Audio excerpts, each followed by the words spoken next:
Hello, everybody. It's George from Ireland. There was a big surprise a couple of days ago when there were these major Hamas attacks on Israel, and the Israeli intelligence services like Mossad and Shin Bet have been caught napping because they're said to have the world's best technology. They pride themselves on having their agents everywhere, and their motto, or Mossad's motto, is a verse in the Bible: "By subterfuge ye shall do battle."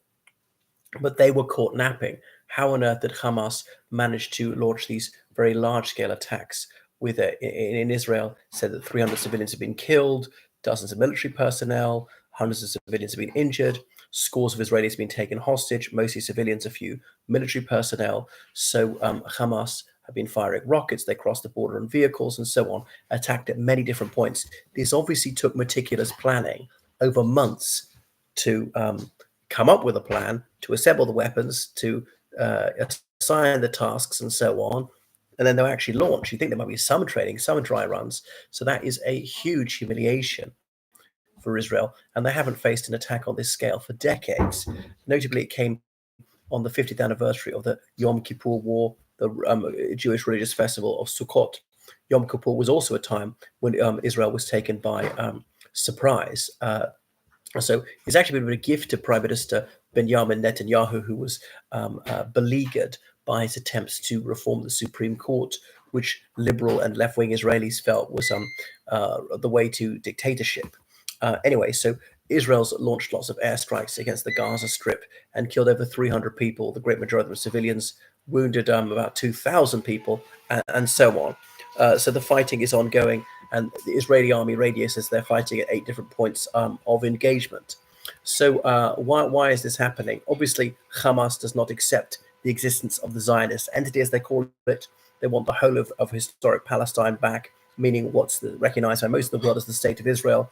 They want Jerusalem as the capital of Palestine, Al-Quds al-Arabi, as it's known in Arabic. And for some Muslims, even speaking English, it's so vital to use that name, they say Al-Quds al-Arabi, even in English. They want, obviously, the end to the settlements and so on. I suppose they would like Jewish people to emigrate if they're not willing to be citizens or perhaps some denizens of Palestine. Hamas is also an Islamist organization, wants to see a Shariat state. There are secular and socialist Palestinian political parties as well.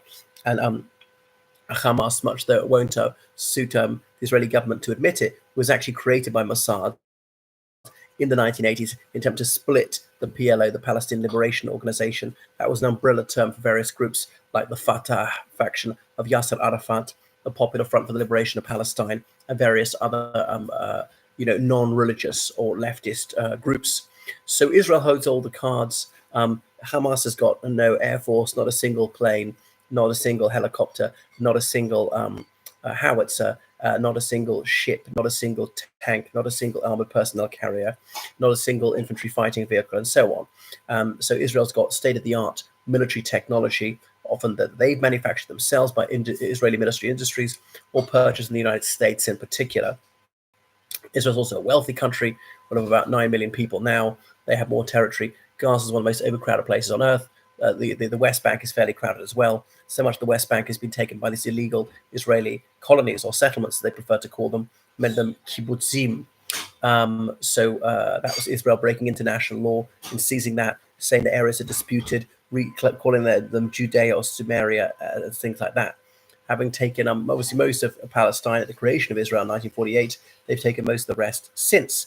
Now, obviously put myself in the position of European Jews in the late 1940s, a third of world Jewry murdered in the space of just 3 years, including in countries which seem to be some of the most civilized in the world, like Germany. If it could happen in Germany, it could happen everywhere. Of European Jewry is even higher than the third. It's more like a half. They won't be safe anywhere. The only way to achieve security is to have their own country, that with their own safe haven, moreover a country which will be reflective of Judaic law.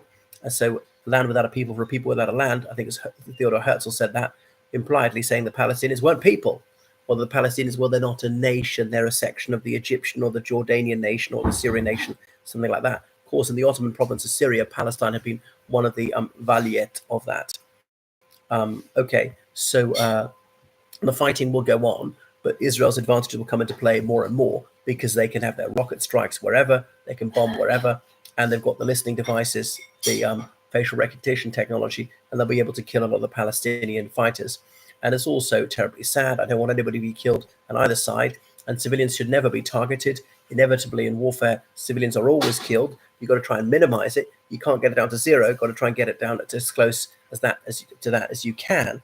But I mean, the victims on both sides have overwhelmingly been civilian and not military personnel. Now, I know Hamas would say that most Israeli men and women under the age of 40, well, they've done their military service for 2 or 3 years, and they're called back to the army every year. So even if they're a civilian at that particular moment, they are military. So obviously Hamas don't go around in uniform, so it's very difficult to distinguish Hamas combatants from Palestinian civilians.